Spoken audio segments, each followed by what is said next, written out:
大家好，馬飛又飛了。今次為大家介紹嘅係桃園機場嘅環亞機場貴賓室。呢一間環亞就係位於第一航廈 D 區，面積唔大。香港嘅朋友呢可以用信用卡入去嘅，例如美國運通嘅 Explorer 或者白金卡、匯豐嘅 Everymile 同埋花旗嘅信用卡等等。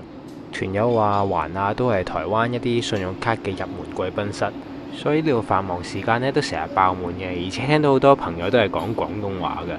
如果大家想坐低食嘢嘅話呢，最緊要都係揾張台坐低，再慢慢揾食。同埋留意翻啦，頭先提過一啲信用卡呢，都可能係要喺享用貴賓室嘅前後呢簽賬有一定消費額先入到嚟嘅。大家記住 check 清楚自己張卡嘅條款，避免一啲不必要嘅費用啦。我哋由大門嘅右邊開始行一個轉啦，近門口嘅位呢，私隱度就比較高，適合休息同工作。大家見到呢個寶島嘅 logo 啊，都幾有設計感嘅。右邊都係一啲梳化為主啦，就我覺得食嘢就唔係咁方便嘅。跟住就係呢個 lounge 入邊呢，唯一一個可能我係會讚嘅，我覺得係最大方、最出色嘅部分就係酒精飲品區啦。佢酒嘅種類都係幾多嘅，例如係有 Johnny Walker 嘅 Black Label 威士忌啦，仲有啲烈酒啦，都係可以配側邊準備咗個冰。跟住就係紅酒啦，右手邊雪住嘅呢就有呢個白酒啦，同埋後面仲有一支係呢個 Rosé 嘅。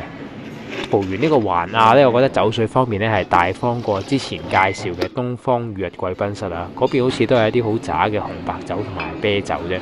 咁我今日都係飲翻杯 Rosé 先上飛機啊！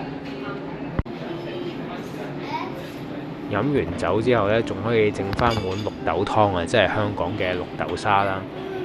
而旁邊呢，亦都有啲鹹嘅湯啊，排骨湯啊，聽個名都好台灣啊。跟住呢，就要介紹一眼就睇晒嘅食物同飲品區啦。食物嗰邊呢，由右邊開始啦，首先就係各種嘅冷盤啦，有芝士啊、沙律啊咁樣啦。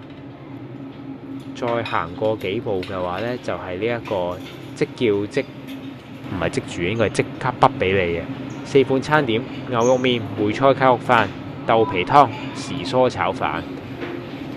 其他嘅熱食呢，有人睇晒㗎啦，都係啲炸物啊、炒菜啊、滷水蛋啊、雞肉啊，同埋呢個炒麵啊。跟住就係飲水機啦，自己可以又攞啲茶包去整茶啦。上面啲麵包賣相都麻麻地。汽水機飲到你成肚氣都飽晒啊！下面呢個焗爐仔就可以焗翻頭先嗰啲麵包。跟住就係呢個台灣啤酒嘅啤酒機啊，即刻整啲啤酒出嚟都幾爽啊！如果夏天嘅話，如果唔想飲有氣嘅嘢嘅話呢，雪櫃仲有啲茶啊或者啲果汁咁樣嘅。隔離仲有一部咖啡機，可以俾大家自己揀唔同嘅咖啡口味。咁呢個貴賓室有一點我就唔係咁中意嘅，大家都可能留意到啊。其實呢個貴賓室係冇窗呢，係冇自然光嘅，入到嚟感覺就係好暗啦，就唔係咁舒服啦感覺。最後左邊就仲有一啲獨立包裝嘅餅乾仔啊，仲有呢個果汁啦，同埋一啲果味水嘅。咁食物同飲品區都睇完一轉啦，介紹下嗰日食嗰啲乜嘢啦。我每次都會食呢個牛肉麵啊，用佢為台灣個旅程畫上句號就非常之台灣。但係團友就話咧，呢個牛肉麵其實喺台灣味道都係一般嘅啫。但係對於我呢個香港人嚟講呢，除非係超好食啦，如果唔係都唔識分嘅，淨係略嫌佢細份咗啲啦。其他嘅食物嚟講呢，其實啱啱都有影過晒㗎啦，中規中矩啦。所以我覺得食物方面呢，第二行下嗰個東方裕日呢就比較好食啲嘅。之前有拍過片教過大家點樣穿梭一二行廈，大家諗下會唔會為咗食而過去二行啊？最後總結一下呢個4分幾鐘就介紹完嘅貴賓室，少，面積少，座位少，食物種類少，光線少啊！唯一多嘅就係呢個酒精飲品啊，所以最高興應該係中意飲酒嘅朋友。如果唔係想嚟拍下片嘅話呢，我諗我真係寧願花少少時間過去 Terminal 2嗰邊。但對冇選擇嘅朋友嚟講，呢度總算係有好過冇啦，至少可以休息一下。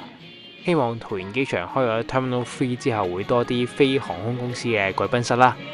今次嘅影片就到此為止啦。中意嘅話俾個 like，share 俾朋友，subscribe 我哋 channel。有意見或者想收睇嘅內容，歡迎留言。2026年暫時未有咩旅行嘅 plan，但係仲有啲片未剪，所以好快下條片又再見啦，拜拜。